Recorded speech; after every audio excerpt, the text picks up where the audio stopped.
Selamat pagi semuanya. Baik. Selamat pagi ya. Apa kabarnya hari ini? Masih semangat? Semangat. Masih semangat. Baik. Oke, sebelumnya kalau saya bilang LPM Widya Pratama, apa kabarnya? Teman-teman menjawab solid dan maju. Nah, sekali lagi kalau saya bilang LPPM Widya Pratama, apa kabarnya? Teman-teman menjawab Solid dan maju. iya. Saya cek ya semangatnya teman-teman. LPPM Widya Pratama, apa kabarnya? Solid dan maju. Tepuk tangan untuk kita semua. Yeah. Terima kasih. Sebelumnya, perkenalkan, saya Ananda Rahmatina, intern HR Staff dan GE LPPM Widya Pratama. Pada kesempatan kali ini, saya akan mempresentasikan mengenai memahami budaya perusahaan. Nah, di mana ini adalah perjalanan 1 minggu saya di sini sebagai staf HR dan GE di LPPM Widya Pratama. Tanpa berlama-lama saya next ya. Nah, untuk yang pertama yaitu ada visi. Bagi teman-teman bisa dilihat yaitu visinya menjadi BPR yang sehat, besar, dan kuat.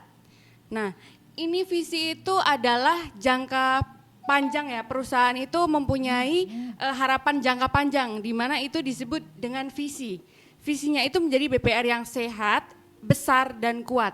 Seperti kita itu manusia itu harus sehat. Kenapa? Biar kita itu kerja itu semangat dan tidak penuh dengan tertekan sehingga kita bisa menjadi besar dan kuat. Begitu juga kalau kita di BPR, di mana bank itu harus sehat. Sehat itu secara apa?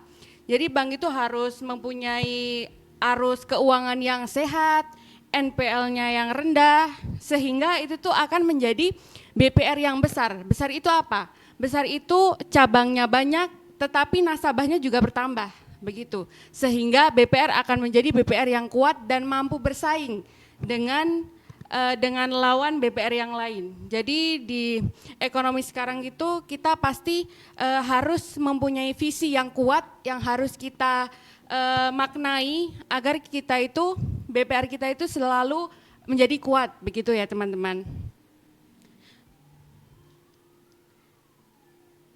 Selanjutnya untuk misi. Misi kita yaitu untuk mendukung visi kita agar tercapai ya. Jadi untuk misinya yaitu melayani kebutuhan stakeholders dengan sepenuh hati, adil, dan transparan. Nah, di mana melayani kebutuhan stakeholders ini bukan hanya nasabah ya, tapi kita juga karyawan yang ada di BPR sendiri atau yang ada di kantor kita semuanya. Karyawan sesama rekan karyawan tuh kita harus bekerja dengan sepenuh hati, adil, dan transparan. Kemudian kalau untuk dari sisi banknya ya teman-teman, melayani kebutuhan stakeholders dengan sepenuh hati itu apa? Jadi ketika ada nasabah yang datang ingin membuka rekening atau membuka kredit, deposito dan lain-lain, kita itu harus melayani dengan sepenuh hati. Agar apa? Agar nasabah itu mau datang lagi dengan kita. Jadi mungkin mereka juga bakal mau memperkenalkan, oh ini loh BPR ini tuh pelayanannya bagus. Jadi pasti bakal mungkin mengajak teman-temannya untuk ikut menjadi nasabah di bank kita. Untuk secara adil, adil itu apa? Jadi adil tuh kita tidak boleh membeda-bedakan siapa nasabah. Mau itu pejabat publik, dosen, atau orang-orang penting, kita harus memperlakukan orang itu, nasabah itu sama. Jadi adil. Sedangkan secara transparan itu selalu terakuntabel, jadi semua pelaporan itu tertulis. Semua yang nasabah terima itu harus sesuai dengan data-data yang kita simpan di bank. Jadi kita tidak boleh memberitahu nasabah dengan tidak jujur atau risiko-risiko yang terjadi itu tidak kita kasih tahu ke nasabah. Karena apa? Karena nasabah itu harus tahu risiko menabung di BPR itu apa dan keuntungannya apa. Jadi kita harus transparan. Begitu? Next. Selanjutnya ada tujuan. Nah, tadi kan sudah ada visi dan misi. Kenapa kita lanjut ke tujuan? Karena tujuan ini adalah beberapa hal yang akan mencapai visi kita. Tujuan itu secara bertahap, sedangkan visi dan misi itu dengan tujuan yang jangka panjang. Begitu. Yang pertama ada profit, value, comply. Teman-teman bisa lihat di sini profit itu dan value itu saling berhubungan. Tanda panah dua-duanya itu menggambarkan kalau profit dan value itu selalu berhubungan. Nah, saya jelaskan kenapa.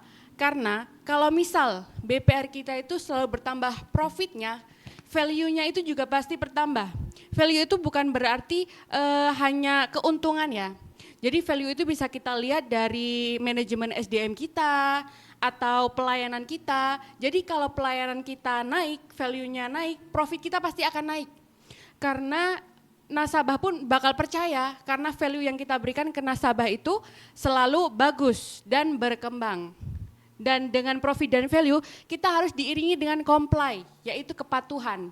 Nah, kepatuhan itu apa? Jadi kita harus selalu patuh sama peraturan-peraturan OJK atau hal-hal yang sudah mendasari kita bekerja di BPR, kita memberikan kredit, kita membuka deposito untuk nasabah. Selanjutnya tujuannya yaitu untuk memberantas NPL. Kenapa? Kenapa kita juga harus memberantas NPL? NPL itu apa? NPL itu non-performing loan, di mana kita harus menurunkan persentase NPL, di mana sebuah BPR itu batas maksimal NPL adalah 5%, dan kita harus di bawah itu. Kenapa? Biar bank kita, biar BPR kita itu sehat. Nah, dengan begitu kita juga harus menambah jaringan dan nasabah. Caranya bagaimana? Ya kita harus mungkin menambah jaringan-jaringan dan nasabah agar BPR kita tuh semakin dikenal dan semakin banyak orang tahu dan orang mau untuk berinvestasi atau nabung gitu ya, istilahnya nabung di BPR dan membuka kredit atau deposito di BPR. Nah, untuk selanjutnya yaitu ada value. Value itu atau nilai budaya.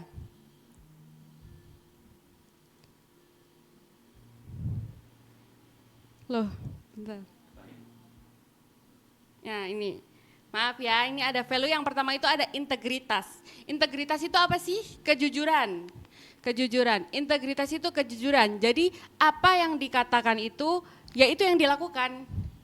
Jadi kita harus memberitahu, misal ada nasabah mau buka kredit, kita harus tahu ini tuh bunganya berapa dan kita tidak boleh bohong gitu ya. Oh ibu, ini kalau memang ibu mau buka kredit, ini kita ada syarat-syaratnya, ada dasar-dasarnya, dan kita harus jujur dengan apa yang nasabah tuh harus tahu. Kita nggak boleh bohong karena itu juga akan menaikkan value kita. Selanjutnya untuk kompetensi. Kompetensi itu kompetensi diri ya teman-teman. Jadi kalau kita sudah bagus, kita tidak boleh langsung berpuas diri. Kita harus selalu mengembangkan, mengupgrade diri kita agar value itu atau budaya kerja kita juga menambah. Sehingga itu akan menambah kinerja kita. Kalau kinerja kita bagus, perusahaan yang kita kerja di situ juga pasti perusahaannya akan ikut bagus, akan ikut berkembang. Nah, yang selanjutnya ada reputasi. Reputasi kita tuh harus selalu menjaga nama baik perusahaan agar apa? Agar value kita pun ikut naik. Karena kalau misal kita bekerja nih, kita kerja di perusahaan yang value-nya bagus, image-nya bagus di masyarakat, kita pun ikut disanjung-sanjung gitu ya. Oh, itu sekarang kerjanya di bank itu ya. Oh, bank itu tuh bagus, reputasinya baik, semua hal-halnya baik. Jadi oh, bagus ya bisa masuk ke situ gitu. Contoh sederhananya ya. Selanjutnya untuk value rasa semangat dan peduli. Jadi teman-teman, kita kalau kerja itu harus semangat. Tetapi ya semangat harus diiringi dengan peduli. Karena apa? Karena kita kerja itu di perusahaan itu bukan sendiri. Bukan kerja mandiri, melainkan kerja sama, kita mempunyai sebuah tim. Di mana kita tuh harus saling peduli.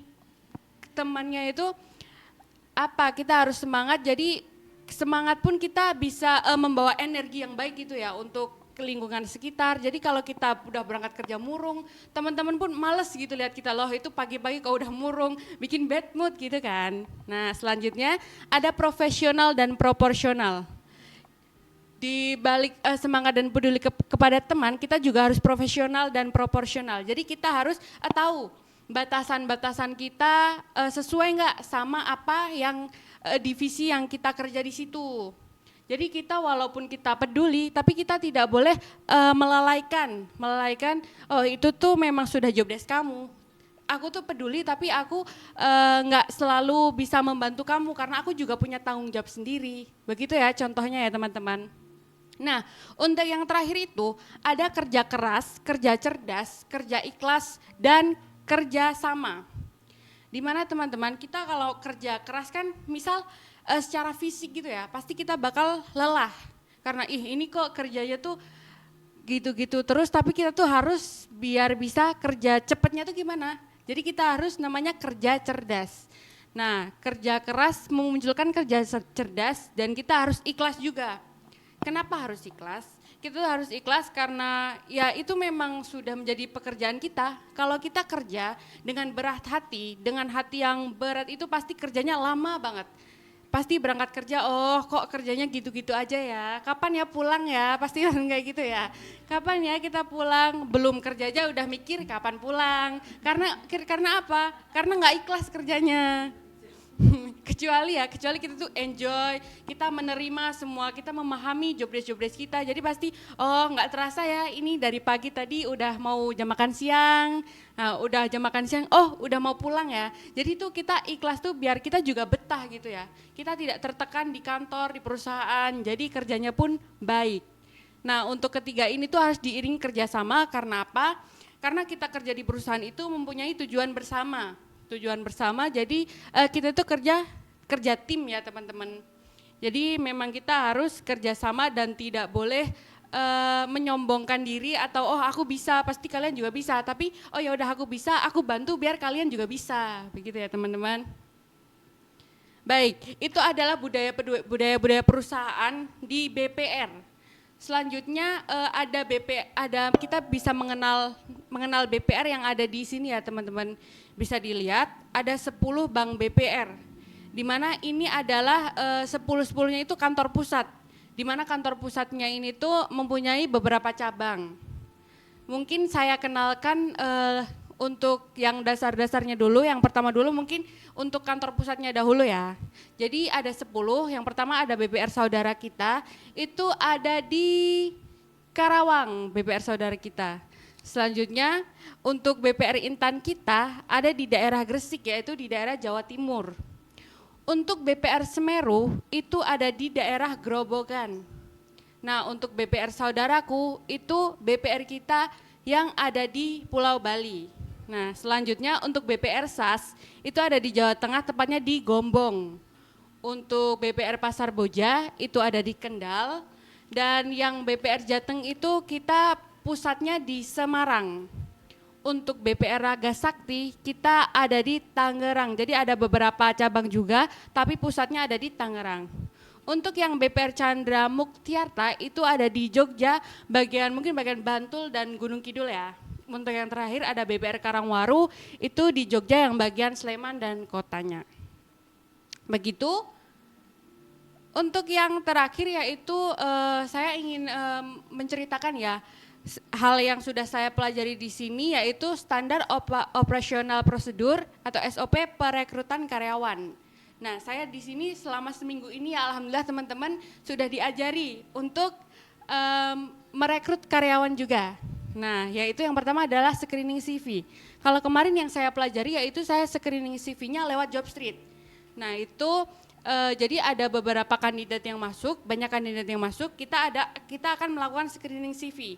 Di mana kita harus membaca pengalaman-pengalaman mereka, latar belakang mereka, sesuai dengan apa yang kita butuhkan. Jadi kan kemarin kita butuhnya fresh graduate, jurusannya tuh berlatar belakang kebanyakan manajemen ekonomi ya atau perbankan. Jadi kita akan screening sesuai dengan apa yang kita butuhkan. Nah setelah di screening itu kita bakal menjadwalkan mereka untuk onboarding siap BPR. Nah, dari screening CV ini kan ada nomor HP, jadi kita akan menghubungi lewat chat WA ya, chat WA kandidat-kandidat yang sudah lolos screening CV untuk jadwal onboarding siap BPR. Nah, jadwal onboarding siap BPR ketika sudah di-share, ini akan mereka lakukan selama 2 hari. Kemudian kalau sudah lolos siap onboarding siap BPR, selanjutnya kita akan menjadwalkan e-tes. Nah, setelah jadwal e-tes pun keluar, kita bisa melihat nih ini tuh disarankan atau belum disarankan, baru kita bisa melanjutkan ke tahap yang akhir, yaitu pendistribusian ke BPR untuk tahap wawancara dengan user.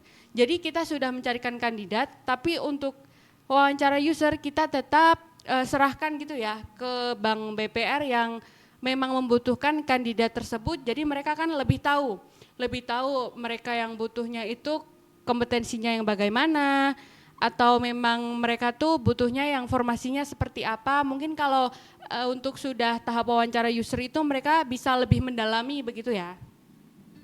Begitu, itu adalah hal yang bisa saya sampaikan ya teman-teman hari ini tentang budaya kerja, tentang visi misi, dan tadi juga ada pengenalan beberapa bank BPR yang ada di sini, ada 10 juga standar operasional prosedur atau SOP. Itu yang bisa saya sampaikan hari ini. Apakah dari teman-teman ada yang ingin bertanya? Boleh saya silahkan bertanya terkait ini ya, terkait PPT saya.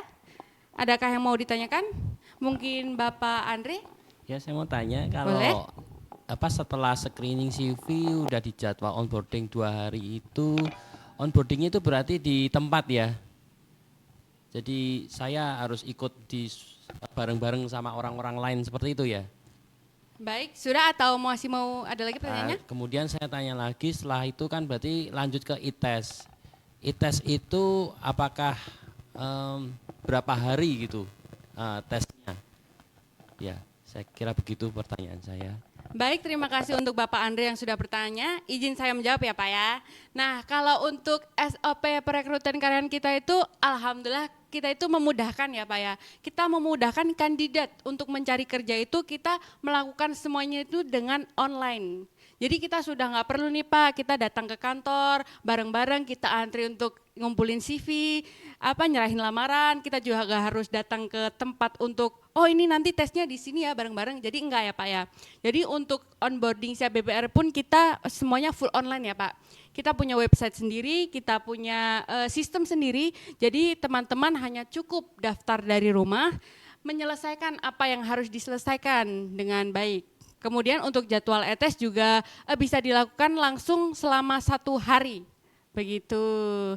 Begitu Bapak Andre, apakah jelas apa masih ada yang mau ditanyakan Pak? Baik, terima kasih sudah menjawab. Nah baik, terima kasih Pak Andre. Untuk teman-teman yang lain, Kak Tia atau Pak Pur ada yang mau ditanyakan? Saya mau menanyakan tentang bagaimana tentang tahap wawancara ya Bu ya. Ya. Itu online atau offline? Ya, jadi langsung apa tidak langsung? Baik. Ya. Baik, sudah Pak Pur? Baik, Ya, terima terima kasih ya kasih. Pak Pur ya sudah bertanya ya. Baik, tadi kan Bapak bertanya ya untuk tahap wawancara ke BPR itu online atau offline.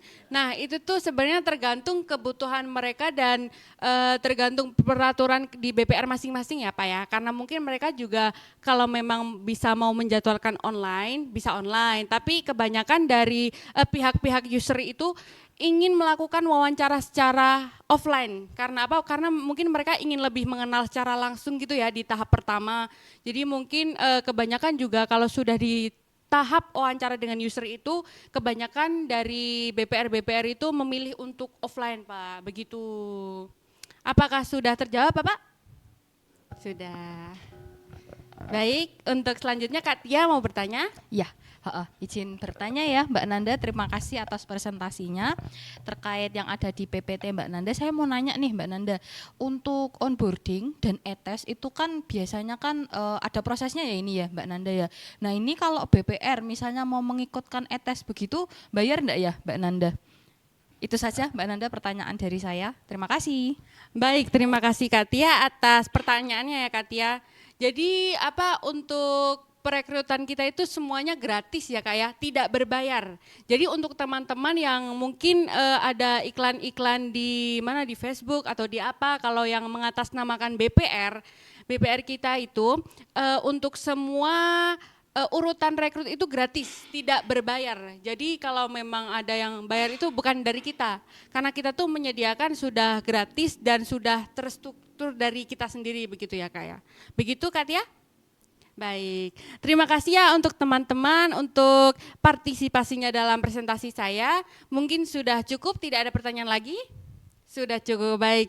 Terima kasih, mungkin tepuk tangan untuk kita semua karena sudah mengikuti presentasi saya pada hari ini. Saya sebelumnya berterima kasih ya kepada Bapak Andres selaku leader, Pak Pur dan Kak Tia sebagai staf rekan senior saya berterima kasih karena di minggu pertama saya ini saya sudah banyak hal-hal yang sudah saya pelajari dan saya tangkap di sini. Semoga di level up 2 atau di minggu-minggu ke depan saya bakal bisa lebih mengembangkan diri di bagian HR dan lebih memahami apa yang saya kerjakan di sini. Begitu, terima kasih. Saya mohon maaf jika ada salah kata yang saya sengaja atau tidak disengaja. Semoga kita selalu diberi kesehatan selalu. Terima kasih, selamat pagi.